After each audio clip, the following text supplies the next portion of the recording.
I'm late. I had to stop by the Wax Museum again and give the finger to FDR. We know Al-Qaeda, Zawahiri, is supporting the opposition in Syria. Are we supporting Al-Qaeda in Syria? Well, it's a proud day for America. And by God, we've kicked Vietnam syndrome once and for all. Thank you very, very much. I say and I say it again, you've been had. You've been took. You've been hoodwinked. These witnesses are trying to simply deny things that just about everybody else accepts as fact. We came, we saw, we died. Well, we ain't killing their army, but we killing them. We be on CNN like, say our name, bitch, say it 3 times. The meeting of the largest armies in the history of the world. Then there's going to be an invasion. All right, you guys, introducing Jonathan Fenton-Harvey. He is an independent journalist who writes for a great number of publications, including Al Arabi and Middle East Eye and trtworld.com and others. This one at alarabi.co.uk is called Trump's Pandering to Saudi Arabia is Tearing the Middle East Apart. I had noticed that. Welcome back to the show. How are you doing, Jonathan? I'm great, thanks, Scott. Thanks for having me yet again. Happy to have you here. And yeah, you're right about that. It seems like, I don't know, I think this is usually overstated that Obama was leaning back toward Iran. It seemed like he was slightly opening up the possibility of another president in the future to start leaning toward Iran or something. But there's no balance whatsoever when it comes to the new guy here, huh? Yeah, absolutely. He's been a bit more full-on and open about his support for Saudi Arabia over Iran, and particularly his condemnation and increased antagonism towards Iran. I think there has definitely been a big increase, though, particularly if you look at how much increased influence that Saudi Arabia actually has on the US. And there is definitely an increasing trend of closer ties between the two. Mm-hmm. And now, so what all has that meant in practice other than continuing Obama's war in Yemen and, well, as you say, cranking up tensions with Iran, but, you know, pulling out of the JCPOA, that's really a lot more about Israel than Saudi, right? Yeah. Well, I've been looking particularly at Trump's relations with Saudi Arabia regarding this, and it seems that there is a lot of alignment between the two, particularly looking at Iran. And statistically, Trump has actually sold a lot more weapons to Saudi Arabia or increased weapon sales towards Riyadh. And there has been more direct intervention from Trump towards issues like Yemen, where Saudi Arabia is supposedly fighting a battle against an Iran proxy. Well, that's what they say. That's their official line. And it looks like Trump overall is trying to follow Saudi Arabia's line a lot more openly than Obama has, at least openly. Mm-hmm. So, like I said, it seems like there is more kind of an alignment between the two. And it's quite obvious if you look at the statistics and Trump's open rhetoric about Iran and similar issues. Mm-hmm. Well, you know, one thing about Trump is some of the time, at least he's honest, and he comes right out and says things like, well, listen, they pay us a lot of money for weapons and we like money. And so that's why we have to keep doing this. We all kind of knew that was a lot of what this is about anyway, but so says the President of the United States. Yeah, absolutely. He's not very, he doesn't beat around the bush, does he?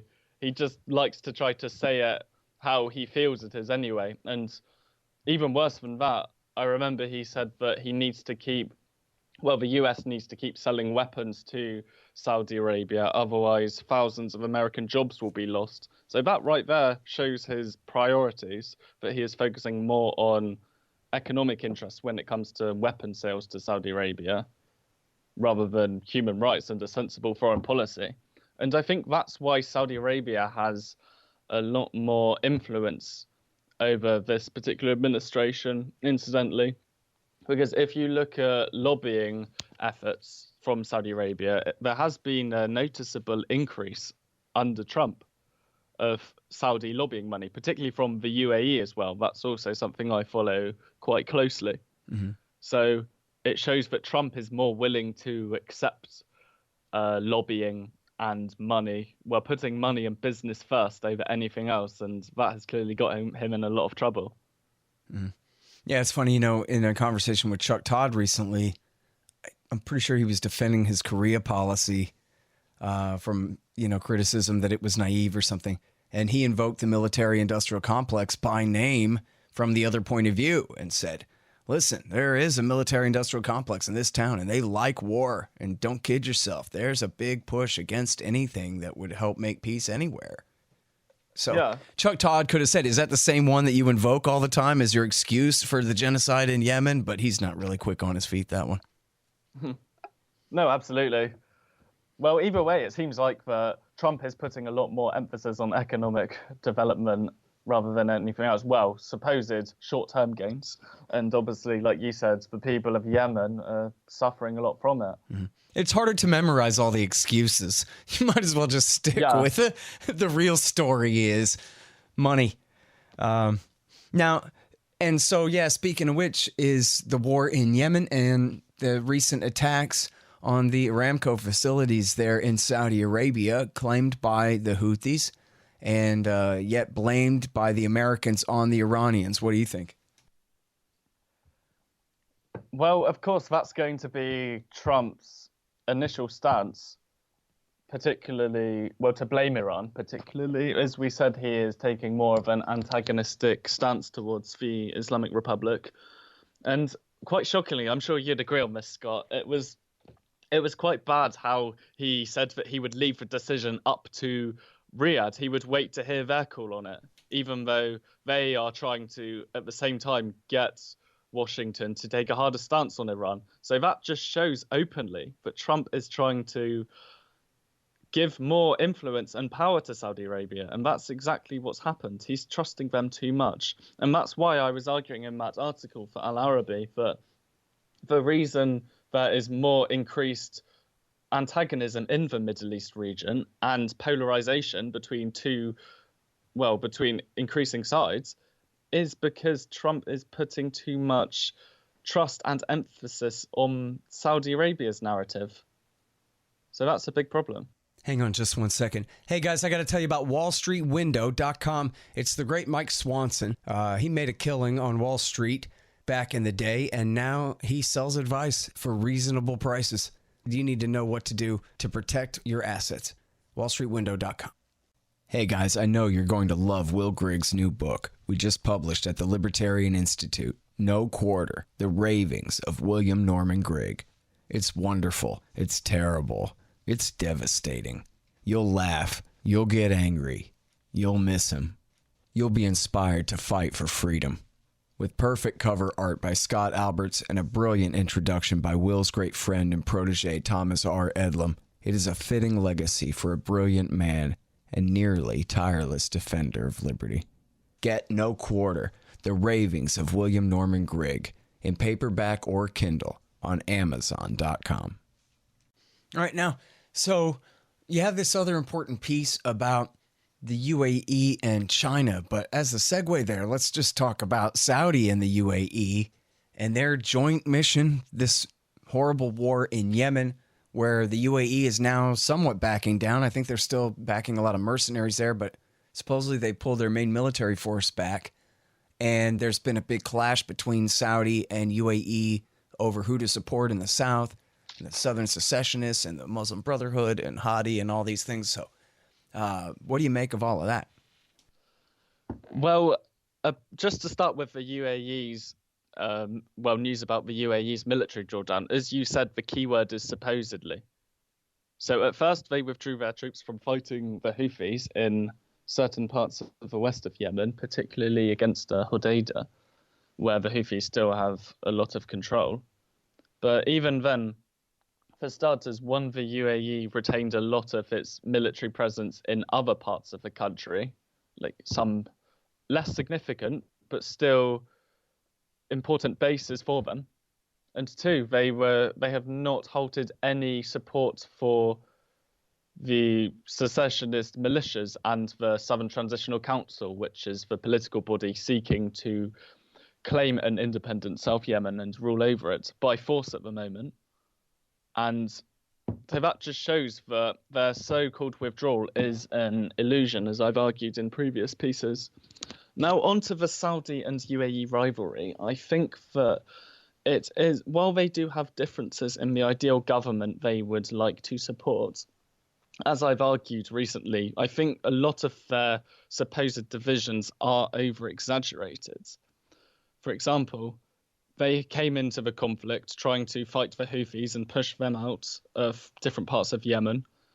Since the Arab Spring took place in Yemen as well, since they had their revolution, it looked like Yemen was moving closer towards democracy and independence from outside interference from other Gulf states. Now, the thing that Saudi Arabia and the UAE fear the most is an independent democratic state nearby. So they've both been working together to kind of crush this potential threat of independence from within the country. So they've tried to upset the Arab Spring and Yemen revolution.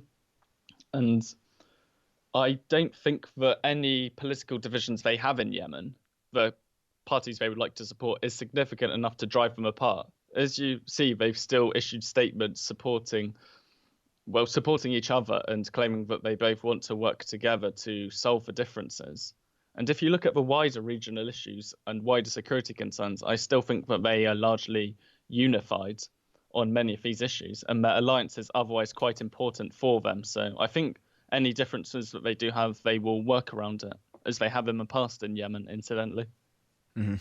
Now, this is just a side point, but it kind of seems important, even though it is just a figure of speech or something. But after 4.5, almost 5 years, really, of Houthi control of Sana'a, they're still called rebels. But what makes them rebels when they succeeded in seizing the capital city and the administration of the government almost 5 years ago? And then, meanwhile, you got Hadi living in a hotel room in Riyadh, and he and his Muslim Brotherhood friends, they're the legitimate official government of the country, even though they're no such thing. Or am I wrong about that? Is there... I know the STC, controls areas in the south. The UAE, armed forces controls areas in the south and can keep the Houthis out. But does Hadi really even have a force in the country at all?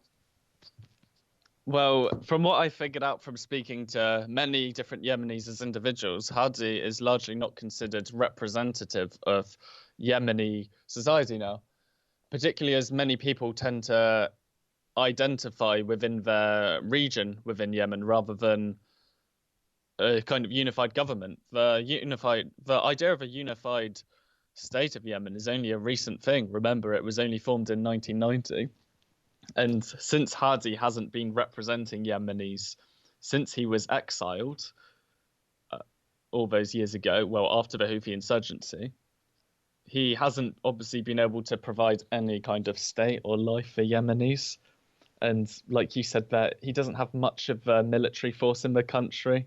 Even before the SDC coup in August, the SDC's military wing, the security belt, which is backed by the UAE as well, were the largest force on the ground in terms of numbers and strength as well. So that's why they have failed to control this coup, why the SDC was able to seize Aden quite, well, not easily, but swiftly. Swifter than what you would expect from a coup like that. So really, Hadi, it is safe to say that he doesn't have much legitimacy in Yemen now. And the Houthis, while many Yemenis I've spoke to don't consider them if they're considered a far from ideal faction to rule over people, especially in the north, they are still quite a dominant force there.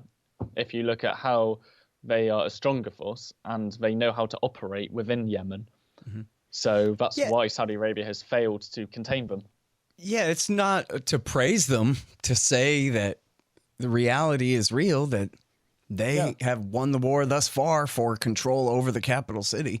It's like pretending that Chiang Kai-shek is really the ruler of mainland China when, okay, you wish he was, and you're still recognizing his government as the official government of China, but we're not really in denial, are we, about whether or not Mao rules the mainland? You know what I mean? How long are we going to continue to believe that Chiang Kai-shek is really the boss of this country that he does not control? That thing is ridiculous. Yeah, absolutely. So that's one thing that Saudi Arabia will have to look at now. Not only the fact that the Houthis have been able to consolidate their rule in the north because of their failed bombing campaign. And it's not just semantics, right? I mean, the point is that the mission is to reinstall Hadi in power. And they don't have a better excuse for the war than that's what they're trying to accomplish, and yet they cannot accomplish that. Yeah, well, really, for Saudi Arabia now, Hadi just acts as a force to give them legitimacy to intervene in Yemen because he is considered the UN-recognized president. That has given them legitimacy to bomb Yemen to pieces, pretty much. And also to try. And that's the end in itself? I mean, do they even have another mission?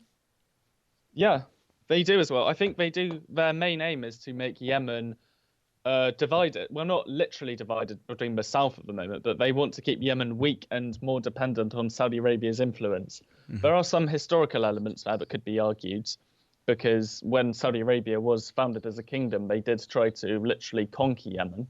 So there could be some historical argument to be made there. But I think for now, at least, as I argued earlier, Saudi Arabia just wants to keep Yemen weak and not independent. And Saudi Arabia has also been trying to invest in Yemen more and control logistical ports. So that is a clear sign that it is trying to keep Yemen dependent on its own influence. Mm-hmm. And now, but I mean, the stated goal is still to win the war at some point, something like that. I've read a few articles that said that there was some dissent inside the royal family in Saudi Arabia. This Operation Decisive Storm was supposed to be over really quickly. It was launched by this inexperienced young deputy crown prince at the time, now Crown Prince Bonesaw there, Mohammed bin Salman. Yeah. And I guess I haven't heard much talk recently about him being marginalized and them bringing his cousin back or anything like that. But it must be reflecting badly on him now as much as it helped him politically when he launched it, right? Absolutely.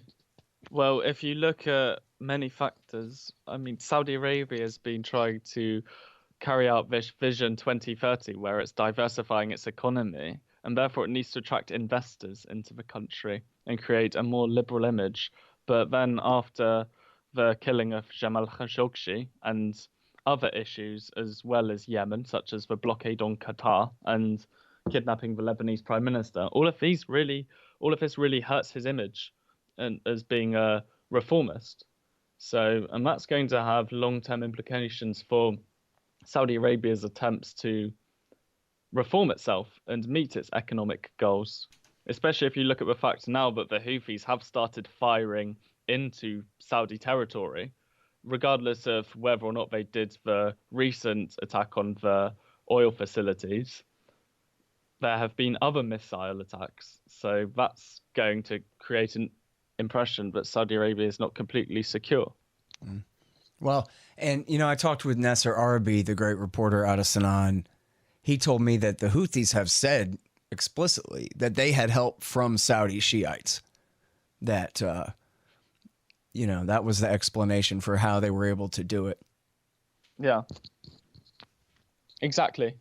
So, but I think no Iran required in the loop at all, really. Yeah. Yeah, I think the Houthis have had enough strength and influence within Yemen and nearby, like you said, to secure themselves. Iran does have some support for them, and there is some ideological support, but calling them a Shia proxy, as you might see in some news outlets, is definitely an over-exaggeration. Mm-hmm. Well, talk about that a little bit more, would you? Because just like with the Houthi rebels, goes without saying that these guys are rebels no matter what they do or how long they control the capital here. Everybody knows that they're Iran-backed. They're the Iran-backed Houthis, Iran-backed this, Iran-backed that, Iran-backed every time. So how true is that? Well, it definitely creates a big misrepresentation of the conflict.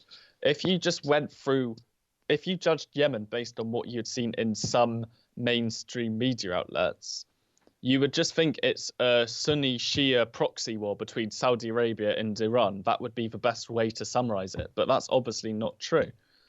The Houthis emerged before Iran started getting involved in the region more in 1994.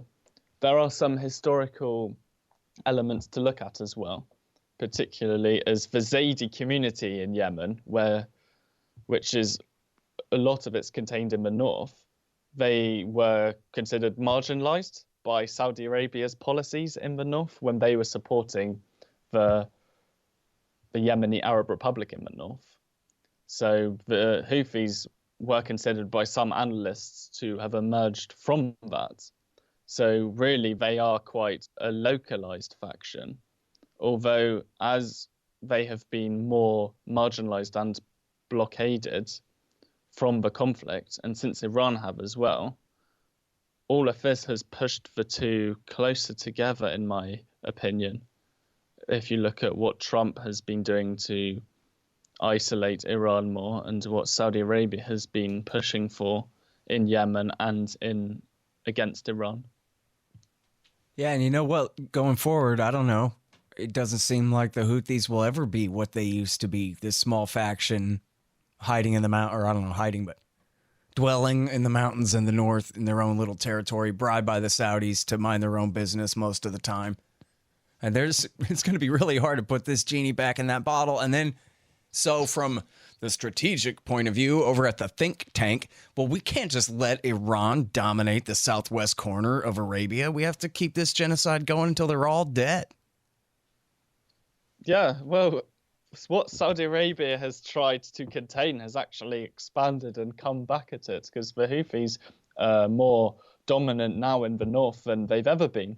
This was growing a lot since 2004 when they first launched conflict against the US-backed government of Ali Abdullah Saleh.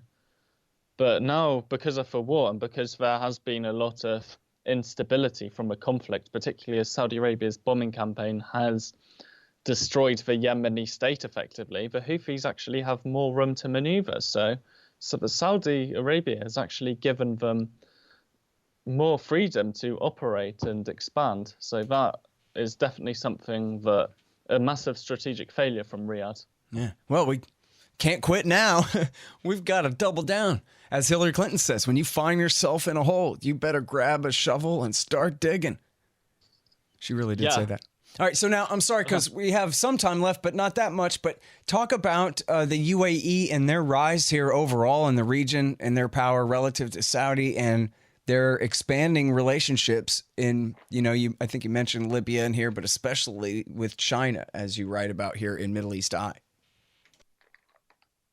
So the UAE is obviously a young country, but it's expanded and grown massively in its economic prowess, particularly after the Arab Spring. It looked to become more interventionist across the region and gain more influence. I believe you could say it is trying to build a regional empire, gaining more influence across different parts of the region by interfering in each government's politics to secure its own geopolitical dominance.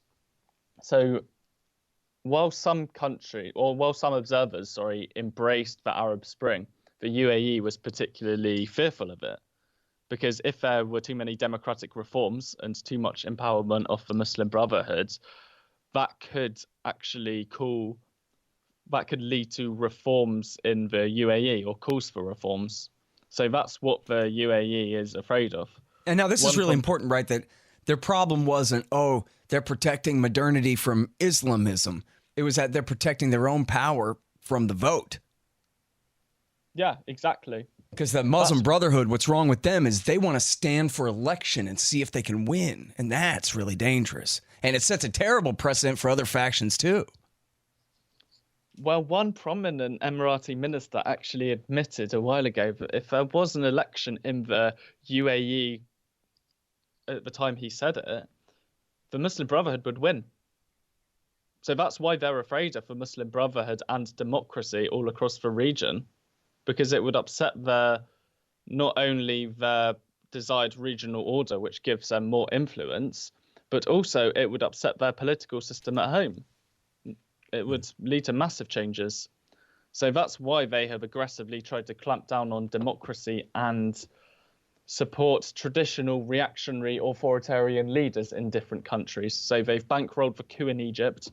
They tried to crack down on reform calls in Sudan recently by empowering the military. And they've supported Khalifa Haftar in Libya. And in Tunisia as well, they've tried to support political figures from the old regime before their revolution, which is relatively successful compared to other countries. So this is quite indicative of a clear, assertive foreign policy where they are trying to reshape the region for their own interests. Mm-hmm. And then, so talk to us a little bit give us a minute on China here. So it seems like China and the UAE are having a mutually beneficial relationship, both for their own economic expansion. Obviously, China is willing to support any country in the Middle East region, as long as it can provide economic benefits. And the UAE sees that as more leverage to carry out its own regional expansion. So there is clearly a mutually beneficial relationship where they could end up supporting mutual sides across the region. And meanwhile, the UAE gives consent for China's crackdown on its Muslim population. So there is definitely bad benefits for both sides in this relationship. Yeah. Well, and now, so the American fear then, of course, would be that the Chinese want to militarily dominate the region. But are they doing anything but shaking hands and paying cash here? Well, that's mostly what they're aiming to do. They're trying to gain economic dominance across the region, mostly just for their own economic and political benefits, rather than trying to bring about positive investments in the region. And that's actually, in the long term, I believe, giving them more influence in the region over the US, because investment is something that America has failed to largely do across the region. So China is more accepted with its presence because of that. It's able to win over governments because of its economic prowess. Yep. Well, as Ron Paul always says, communists, so-called, at least communist Chinese, are our banker most of the time. They do a lot of their investing here too. So what would we do without them? Yeah, exactly. UAE too. All right. Well, listen, thank you so much for your time again on the show today, Jonathan. I really appreciate it. Yeah, thanks. It's been a pleasure. All right, you guys, that's Jonathan Fenton-Harvey. He writes for Middle East Eye and for alarabi.co.uk.